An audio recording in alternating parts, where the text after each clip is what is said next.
Hi ನಮಸ್ಕಾರ, welcome to ಸಾಶಿ cooks. ನಾನಿವತ್ತು ಬೆಂಡೆಕಾಯಿ ಗ್ರೇವಿ ಮಾಡಿ ತೋರಿಸ್ಕೊಡ್ತಾ ಇದ್ದೀನಿ. ಬೆಂಡೆಕಾಯಿ ಗ್ರೇವಿ ಚಪಾತಿ, ದೋಸೆ ಹಾಗೆ ಪ್ಲೇನ್ ರೈಸಿಗೆಲ್ಲ ತುಂಬ ಚೆನ್ನಾಗಿರುತ್ತೆ. ಇಲ್ಲಿ ನಾನು 2 ಕಪ್ಪು ಬೆಂಡೆಕಾಯಿ ತೊಗೊಂಡಿದ್ದೀನಿ. ನೋಡಿ, ಇದಕ್ಕೆ 1 ಟೀ ಸ್ಪೂನು ಎಣ್ಣೆ ಹಾಕ್ಕೊಂಡ್ಬಿಟ್ಟು ಇದನ್ನು ಚೆನ್ನಾಗಿ ಫ್ರೈ ಮಾಡ್ಕೊಳ್ಳೋಣ. ನೋಡಿ, ಈ ಥರ ಕಲರ್ ಚೇಂಜ್ ಆಗೋವರೆಗೂ ಫ್ರೈ ಮಾಡ್ಕೊಂಡ್ರೆ ಆಯಿತು. ಇದಕ್ಕೆ ಬೆಂಡೆಕಾಯಿ ಗ್ರೇವಿ ಮಾಡಲಿಕ್ಕೆ 2 ಟೊಮೆಟೊ, 2 ಈರುಳ್ಳಿ, 1 ಟೇಬಲ್ ಸ್ಪೂನು ಶುಂಠಿ ಬೆಳ್ಳುಳ್ಳಿ ಪೇಸ್ಟು, 1 ಹಸಿಮೆಣಸಿಕಾಯಿ ತೊಗೊಂಡಿದ್ದೀನಿ. ಈಗ ಬೆಂಡೆಕಾಯಿ ಗ್ರೇವಿ ಮಾಡಲಿಕ್ಕೆ ರೆಡಿ ಮಾಡ್ಕೊಳ್ಳೋಣ. ಇಲ್ಲಿ ಪ್ಯಾನಿಗೆ 2 ಟೇಬಲ್ ಸ್ಪೂನ್ ಎಣ್ಣೆ ಹಾಕಿದ್ದೀನಿ. ಅದಕ್ಕೆ 1 ಟೀ ಸ್ಪೂನು ಜೀರಿಗೆ, ಸ್ವಲ್ಪ ಇಂಗು, ಹಾಗೆಯೇ 1 ಹಸಿಮೆಣಸಿಕಾಯಿ ತೊಗೊಂಡಿದ್ದೀನಿ. ಹಾಗೆ 1 ಟೇಬಲ್ ಸ್ಪೂನು ಶುಂಠಿ ಬೆಳ್ಳುಳ್ಳಿ ಪೇಸ್ಟು. ಶುಂಠಿ ಬೆಳ್ಳುಳ್ಳಿ ಪೇಸ್ಟು ಚೆನ್ನಾಗಿ ಈ ಥರ ಹಸಿ ಫ್ಲೇವರೆಲ್ಲ ಹೋಗೋವರೆಗೂ ಚೆನ್ನಾಗಿ ಫ್ರೈ ಮಾಡ್ಕೊಳ್ಳೋಣ. ನಿಮಗೆ ಹಸಿಮೆಣಸಿಕಾಯಿ ಜಾಸ್ತಿ ಬೇಕಾದರೆ ಇನ್ನೊಂದು ಆ್ಯಡ್ ಮಾಡ್ಕೋಬೋದು. ಹಾಗೆಯೇ ಇಲ್ಲಿ 2 ಈರುಳ್ಳಿಯನ್ನು ಕೂಡ ಹಾಕ್ತಾಯಿದ್ದೀನಿ, ಹೆಚ್ಚಿದಂಥ ಈರುಳ್ಳಿ. ಹಾಗೆಯೇ ಅದಕ್ಕೆ 1 ಟೀ ಸ್ಪೂನ್ ಸಾಲ್ಟ್ ಹಾಕಿದ್ದೀನಿ. ಹಾಗೆಯೇ 1 ಟೀ ಸ್ಪೂನು ಧನಿಯಾ ಪುಡಿಯನ್ನು ಹಾಕಿದ್ದೀನಿ.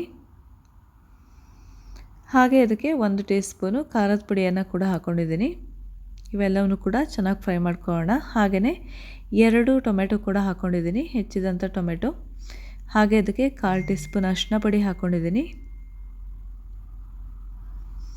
ನೋಡಿ, ಈ ಥರ ಎಣ್ಣೆ ರಿಲೀಸ್ ಆಗೋ ಥರ ಆಗಬೇಕು. ಹಾಗೆಯೇ ಟೊಮೆಟೊ ಕೂಡ ಚೆನ್ನಾಗಿ ಸಾಫ್ಟ್ ಆಗಬೇಕು, ಅಲ್ಲಿ ತನಕ ಫ್ರೈ ಮಾಡ್ಕೊಳ್ಬೇಕಾಗತ್ತೆ.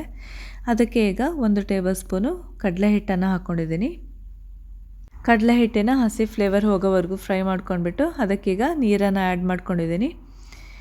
ನಿಮಗೆ ಗ್ರೇವಿ ಕನ್ಸಿಸ್ಟೆನ್ಸಿ ನೋಡಿ ನೀರನ್ನು ಆ್ಯಡ್ ಮಾಡ್ಕೊಳ್ಳಿ. ಹಾಗೆಯೇ ಉಪ್ಪು ಕೂಡ ಚೆಕ್ ಮಾಡ್ಕೊಂಡು ಹಾಕ್ಕೊಳ್ಳಿ. ಹಾಗೆಯೇ ಇದಕ್ಕೆ ನಾನು 2 ಟೇಬಲ್ ಸ್ಪೂನು ಮೊಸರನ್ನು ಕೂಡ ಹಾಕ್ಕೊಳ್ತಾ ಇದ್ದೀನಿ. ಹುಳಿ ಮೊಸರಲ್ಲ, ಜಾಸ್ತಿ ಹುಳಿ ಇರೋದನ್ನು ತೊಗೊಳ್ಬೇಡಿ. ಇಲ್ಲಿ 2 ಟೇಬಲ್ ಸ್ಪೂನು ಮೊಸರನ್ನು ಆ್ಯಡ್ ಮಾಡ್ಕೊಂಡಿದ್ದೀನಿ. ಮೊಸರು ಆ್ಯಡ್ ಮಾಡೋದಕ್ಕಿಂತ ಮುಂಚೆ ಗ್ರೇವಿಯನ್ನು ಒಂದು ಸಲ ಚೆಕ್ ಮಾಡ್ಕೋಬೇಕಾಗತ್ತೆ. ಎಷ್ಟು ಹುಳಿ ಇದೆ ಅದನ್ನು ನೋಡಿಕೊಂಡು ಮೊಸರನ್ನು ಆ್ಯಡ್ ಮಾಡ್ಕೊಳ್ಳಿ.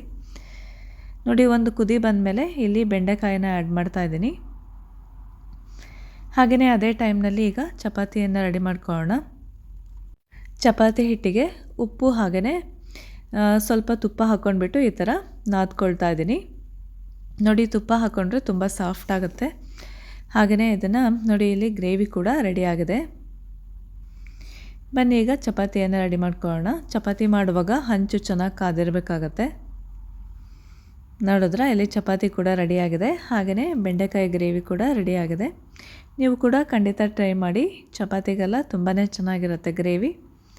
ಓಕೆ, ನಿಮಗೆ ಗ್ರೇವಿ ಇಷ್ಟ ಆದಲ್ಲಿ ಒಂದು ಲೈಕನ್ನು ಕೊಡಿ. ಹಾಗೆ ನಮ್ಮ ಚಾನಲ್ಗೆ ಸಬ್ಸ್ಕ್ರೈಬ್ ಆಗೋದನ್ನು ಮರಿಬೇಡಿ. Okay, thanks for watching.